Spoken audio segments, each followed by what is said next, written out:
இந்த பேக் நிறைய white shirts இருக்குது. சேலுக்கு நினச்சிக்காதீங்க. இது ஒரு கிளைண்ட் அவங்க ஃபங்க்ஷனுக்காக லோகோ பிரிண்ட் பண்ண கொடுத்துருந்தாங்க. மொத்தம் 30 பீசஸ் இருந்துச்சு. இதில் சாய் அண்ட் சாய்பாபாவோட ஃபேஸ் வந்து நம்ம கஸ்டமைஸாக டிசைன் பண்ணி கிளைண்ட்டுக்கு நம்ம சாம்பிள் போட்டு காமிச்சு அவங்க ஓகே பண்ண அப்புறம் நம்ம வந்து டிசைன் ஸ்டார்ட் பண்ணிட்டோம். இதுவும் நம்ம வந்து 12:30 நைட் வரைக்கும் நம்ம ஒர்க் பண்ணியிருக்கோம். பிகாஸ் அவங்க வந்து ஃபங்க்ஷனுக்கு முன்னாடி ப்ரீவியஸ் டே தான் கொடுத்துட்டு நெக்ஸ்ட் டே ஈவினிங் போல் கேட்டிருந்தாங்க.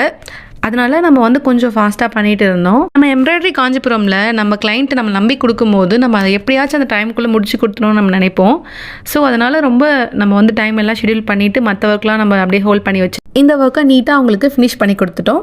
இந்த ஒர்க் உங்களுக்கு பிடிச்சிருந்தா மறக்காமல் லைக் அண்ட் ஷேர் பண்ணுங்கள். இதே மாதிரி கஸ்டமைஸ் ஒர்க் வேணும்னா எம்ப்ராய்டரி காஞ்சிபுரம்க்கு DM பண்ணுங்கள். அண்ட் ஆல்சோ இந்த வீடியோவை சாய்பாபா ஃபேனுக்கு ஷேர் பண்ணுங்கள். தேங்க்யூ ஃபார் வாட்சிங்.